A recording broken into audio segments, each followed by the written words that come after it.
For the first quarterfinal, the motion before the floor reads, governments should transition out of using nuclear energy to generate electricity and use other sources of energy instead. Speaking in favor, we have Sejal Nirmal from Amber International School. Speaking on opposition, we have Jasht Sachdev, also from Amber International School.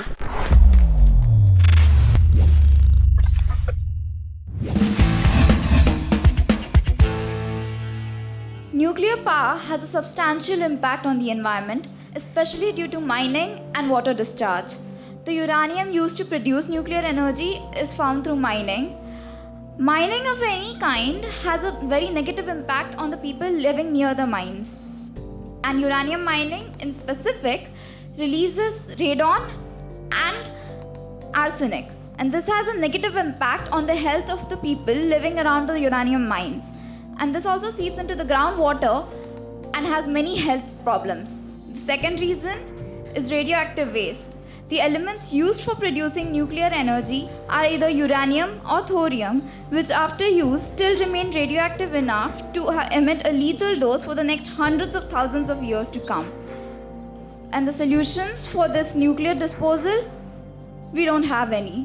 We only have temporary solutions, and this is a very serious matter. The third reason, nuclear accidents. Despite all the safety measures in place in these nuclear plants, different factors can cause them to go into meltdown and can have a catastrophic impact. Thank you. Before I start, I would like to ask you all a question. Did you come in your car with the windows rolled up or rolled down? Can you show by the raise of hands how many people came with the windows rolled up? See, dear judges, the number of people who came with their windows rolled up is more than 50%. This is due to pollution. The pollution is caused by the fossil fuels emitted by the vehicles. But nuclear energy, it is a zero emission clean source of energy. Now, we all know the future of vehicles is electric cars. But now we have billions of people living in India. So how will we produce the electricity for the electric cars? One simple answer, nuclear energy. Also, only 10 grams of nuclear, uranium-235 as my opponent said, is smaller than my mother's nail. Now, it can create 17,000 cubic feet of natural gas, which is also equal to 1 ton of coal or 100 gallons of oil. Yes, the initial expense is high, but the deferred expense is negligible. As our beloved Prime Minister Modi said that in the Mangalyaan space project, the initial expense was high, but the cost of the fuel to reach the planet Mars was only ₹7 per kilometer. And it can also be contained. It is usually put under water, the nuclear radioactive waste. It is put under water to cool down and then it can be reused. Thank you. So my question for proposition is that instead of using renewable energy, because they can see that it's failing, the energy sources will just go back to things such as coal and petrol, both of which are much more difficult to extract and are also worse for the environment than nuclear power plants. In this event, there are going to be two options. One, you either defer to something that is much worse for the environment and unsafe for humans in terms of practices, or two, if you move towards renewable energy, it's highly likely that people aren't going to have any form of electricity for many, many years as compared to nuclear energy, which is very fast moving and can be converted fast. So how would you justify that? Nuclear energy requires transmission lines, and in rural areas you usually don't have the infrastructure needed for transmitting nuclear energy. But when you talk about renewable sources like solar energy or wind energy, these are grid systems and you can use them in a particular area. You don't need transmission systems. So rural areas, when compared to nuclear energy, can use solar energy, wind energy and geothermal energy. When using renewable energy, there are new technologies available nowadays, and you can use solar, a hybrid solar and wind energy, which is available in a box, and you can actually install them in houses, and this is very cheap. And there are several government policies which will allow villagers to get this at a reasonable cost. Also, nuclear energy plants, to set them up, it takes years, and the cost for setting up a nuclear energy power plant is in billions. Coal and fossil fuels, yes, that is something which people will consider. But nowadays there are many technologies available, like I said. And another thing another new technology in solar and wind energy which was introduced is that building solar panels on lakes and water bodies in general. And this again has been supported by the government. So I don't think there would be any problem when it comes to speed. Obviously is a problem. It will take a few years, but even then it won't take 20 years, I think. Thank you. Thank you so much. I'm going to hand it over to Varshini. My question is to you, Jashna. I agree with you that nuclear energy accidents are not very frequent. They are infrequent, but the problem is once they happen, the consequences are devastating in a way that it's not for any other type of energy. And in some ways, you just can't tell that there's going to be a nuclear energy accident. So even if you set up a power plant where you think it's very safe, the fact that climate change means floods, or that you're drilling for something means earthquakes, all of which you initially didn't expect are happening now. In that context, renewable energy in some ways, safest, cleanest. The more you invest lots of money in nuclear energy, the less money you will have to experiment on renewable energy and make solar cells much more efficient. How would you resolve that problem and ensure that investment actually goes into the safest form of energy? Yes, ma'am. Ma'am, we could actually increase the place to 2 miles, cubic meter, miles, and then we could have a regulatory service or something that nobody can enter that, because if there is a nuclear accident, nothing will happen and it would be no devastation. Unfortunately, we had to pick one winner and it took us a while. But we're going to give this particular debate to the proposition. So congratulations, Sejal.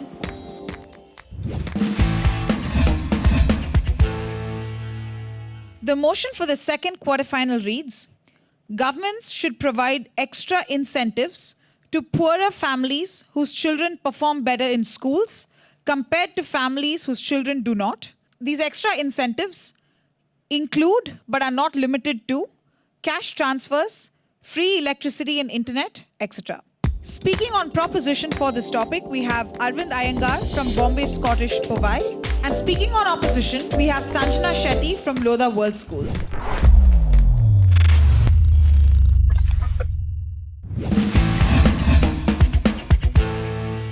Overcoming poverty is not a gesture of charity. It is an act of justice. The problem is that literacy is the least of the worries of an impoverished family, where the children are an extra set of hands at work. So we need to give them a good enough reason to send their children to school. I will now be presenting 3 arguments in support of educational incentives for the poor. By providing financial incentives to the poor families to send their children to school, the government can boost daily attendance and enrollment rate manifold. This will definitely convince the parents to choose schooling as it pays for their bread and butter. They have no reason to refuse.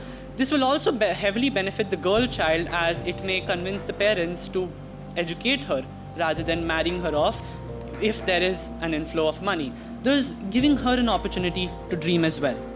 The second incentive program is a motivational initiative of sorts, in which achieving students are additionally rewarded in cash or kind according to their performance. What is an incentive?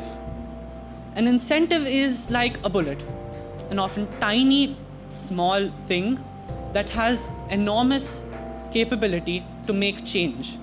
Call it what you will. Incentives are what make people work harder. We can motivate them to perform better in school, or at least try harder in academics, sports and arts, making them truly benefit from the education. And by investing in the hardworking and diligent, we will be investing in the future of the country, which will, without any doubt, be the most effective expenditure of our budget. The real aim of this incentive program is not only to boost literacy, but to find diamonds in the rough. We need scientists, leaders and innovators in charge running the country. And to produce geniuses like this, we have to favor excellence over mediocrity as our primary ideology in society. Thank you. Education is the most compelling weapon which has the power to change the world. What I feel is that education should not act as a barrier which would differentiate between students.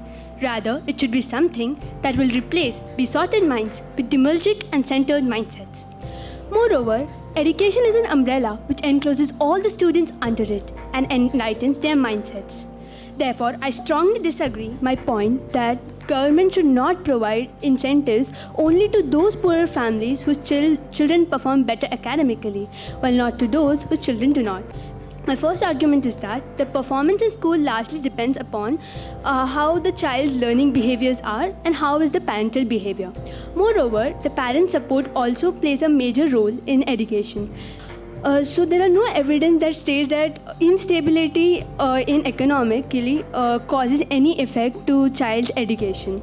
So why to give incentives to those poor families whose children perform better academically while not to those whose children do not? If incentives are not enough, at times these incentives change the perception. Moreover, surveys tell us that incentives cause backfire because they reduce the motivation that is required for the actual result that needs to be brought out from the child. My second argument would be that in today's time, we should allow children to perform according to their own wish, and however good or bad they are in academically, they should do so. Because in today's time, there are many people in poor families whose financial status is not that sound. They have a mindset that if their children fail academically, then they would get demoralized, due to which they would take all the financial responsibilities of their household over their shoulders, and this would lead to child labor. Conclusively, I would say that government should provide equal incentives to all families irrespective of their students' academic performance, rather than providing incentives to only one family. And hereby I would end with insing to this quote: education is not a privilege, but it's a basic human right. Thank you. My question is for Arvind. One of the things you mentioned in your speech was that we need people from varied disciplines who are really good at what they do to go out there in the world and really prove themselves, and so incentivizing that achievement is important. So what if there's someone who is, say, the star football player of her school team, but perhaps not that interested in science, but does really well at what she's good at and what she's interested in? Would then her family deserve less, say, access to government welfare just because she prefers to spend her time playing inter-school football rather than studying math and science? I don't know if you guys, if you remember or not. I think I mentioned in my speech specifically in one place where these incentives are aimed to make students perform better in sports, academics, and arts. So this incentive system will be applicable to athletes or artists, and they should benefit from it too. Of course, not all intelligence is academic, and that's why we need different people from different aspects. And definitely the sportsmen and artists will benefit from the incentive system. It will not be purely academic. And Sanjana, question for you. I think you pointed out very rightly that your performance in school does depend to a large extent on your parents' attitude towards education. But that seems to me like the perfect reason to incentivize parents who are especially culturally against, quote-unquote, wasting time on education, to get their kids to study and actually care for their kids' education rather than getting them to do something else with their time. And it seems like incentivizing families, therefore, is a great way to change parental incentives and parental attitudes towards education. Thank you, ma'am, for the question, but I would like to answer it by saying that parental attitude depends all the way, because parents at times, some of them may think that they would have to enhance and groom some of the inner hidden qualities of their children. So at that time, incentives may help. There are many parents in today's era also who tend to think that if their student academically fails, because their financial status is not that sound, their children are also failing academically and they have no option left. So they would better choose to go for child labor, as I had mentioned in my speech. So for avoiding all that things, even incentive is not helping it out for changing the parental behavior. Unfortunately, we had to pick a winner, and The motion stands. We voted as a panel in favor of Arvind.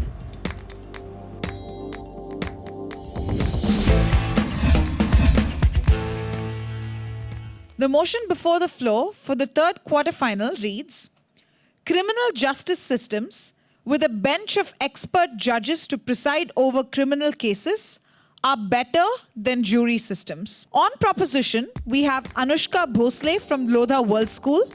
On opposition, we have Prathamesh Somvanshi from Mahila Samriddhi College.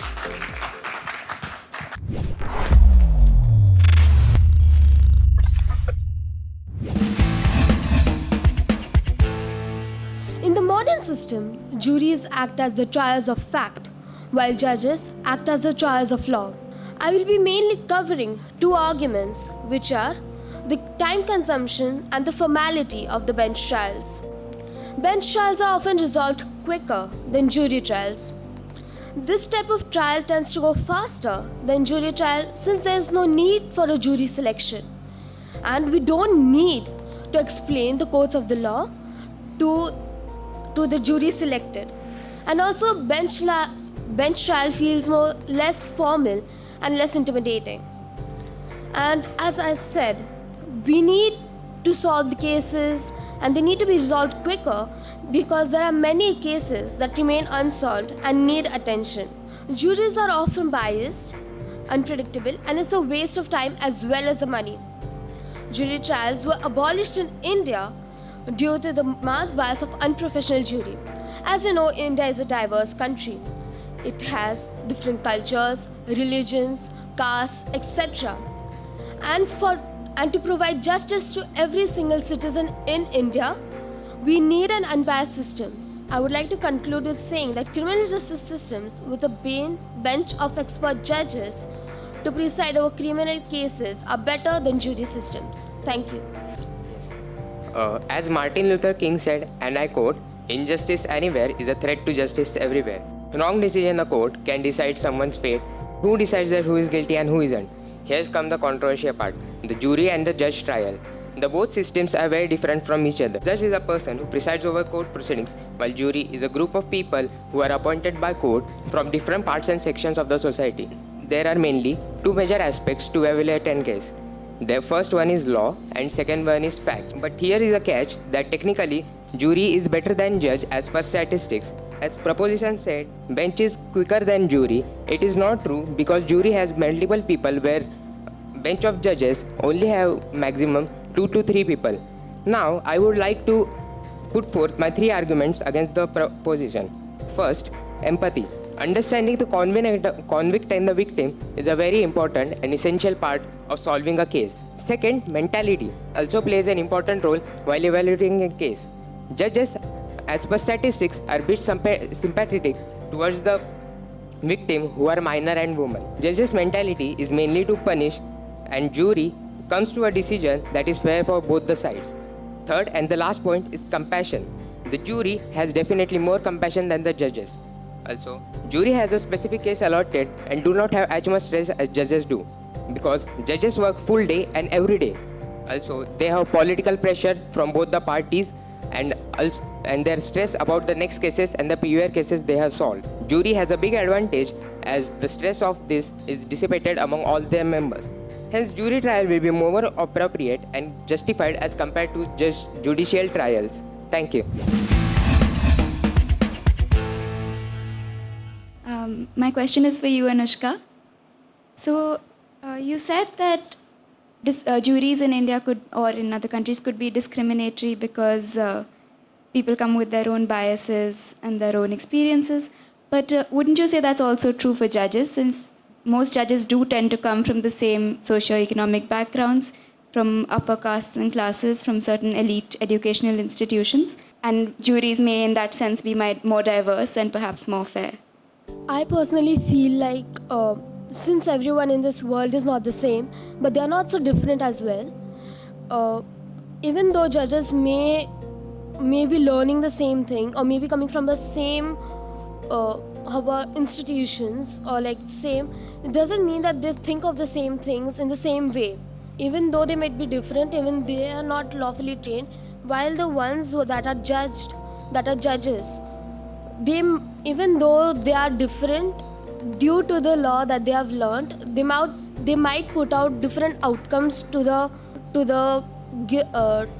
person guilty in the court. My question is going to be for side opposition. That's for you, Prathamesh. You mentioned that one of the benefits of having a jury system is that judges are now a bit more freer to deal with other cases because there's a judge scarcity currently in many countries. The way that jury systems work, however, is that one judge still needs to be in the room when the jury is discussing the case just for observation, or they just need to be present. Even though the judge doesn't decide the verdict, the judge still is there to make sure that the proceedings are going properly. So how would you say that then solves the problem of scarcity that you identified? Even if it's there that the scarcity of judges there, we are talking about a bench of expert judges. Let's take an example of 3 judges. So you have to abandon 2 areas where they have to judge, and they're all cases of the days and more days to come. As this case, they are working on specific case, and for the jury, it is compulsory that one judge should be there because he handles and presides over the court proceedings. So I think technically only one judge should be appointed instead of 3 judges or 4 judges, which can definitely solve the scarcity of the problem that is of scarcity of judges. So jury alone can handle it, but many judges cannot come together. Practically, it's not possible due to scarcity of judges. The results will indicate it because unfortunately all 3 of us could not come to the same decision. So the person going through, obviously in a 2-1 decision, aside opposition, that's Prathamesh.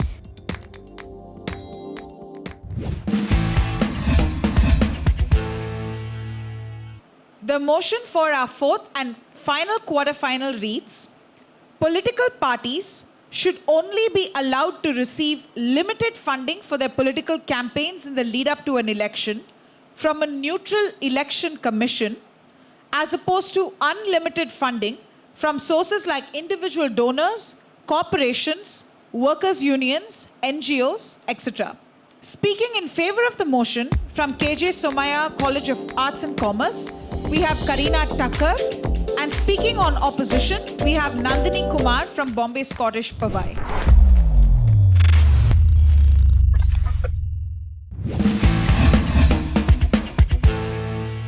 Political parties can be funded by individual donors, corporate donors, corporation, worker unions, NGOs, etc. In 2017-18, political parties received almost 90% of their political donations from corporate donors. But the question is, why do corporate donors give so much money to the political party? What do they get in exchange? Political science believes that most contributions donate to support the candidates with whom they are already in agreement with. Whereas there is a wild public perception, which we are all aware of, that they donate for the government who they think the government will favor in return. For example, specific legislation being enacted or defeated.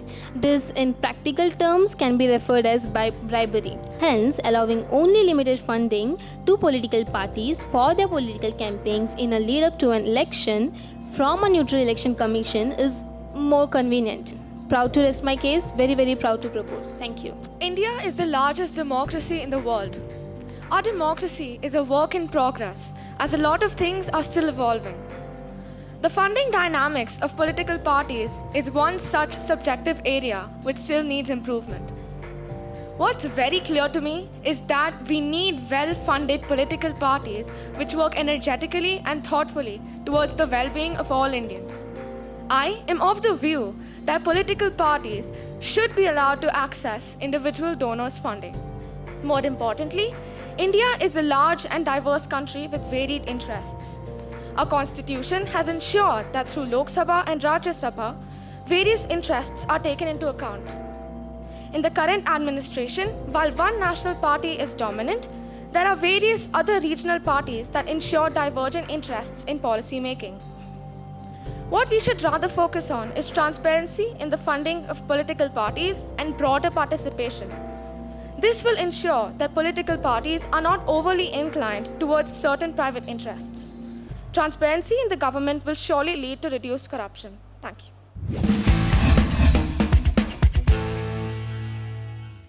My question is for Karina. So, when you limit the amount of money a political party can spend on a campaign, the advantage will automatically go to big parties who are already well known, who perhaps need to spend less money to get their name out there with the electorate. Whereas newer parties or smaller parties will have a harder time, especially if they're not allowed to have big donors who could give them the sort of money needed to really make their name known across the country. So do you think limiting funding for them will then mean that new parties or smaller parties have no way of entering the electoral fray? I want the limited fundings from the electoral commission. That is, they put a particular amount, a specific amount, which they will fund to each political party equally. So earlier they were getting unlimited funds, so their participation was unfair, like how they can advertise themselves or tell about their particular policies to the people was unfair, because they were all having different amount with themselves and different ways of expressing themselves. But now each one will have like same amount of money being given by the electoral commission, so they can all like spend that money for the advertisement campaign. Thank you for that. And I have a question for you, Nandini. Do you think it's fair for a politician to take a public stance that the climate crisis is not real because they're scared that they won't get money for their political campaign from an oil company anymore? So basically, if the oil company would be a really big company if they're getting such a large amount of funding from the oil company, and they're going to be scared about it, and if they're going to lose it. So what instead we can do is, everyone, whoever can donate, the government has introduced electoral bonds, right, in the year of 2018. So everyone can contribute up to a certain amount via those electoral bonds. This will also maintain transparency in the government, and this will also mostly suffice if a large number of citizens are contributing to the party. This will suffice for the amount that the oil company donates, and even the party won't have any they won't be scared or any other feelings like that. Unfortunately, because we had to make the decision and only send one person through, at the moment the motion fails and we want to vote in favor of Nandini on opposition.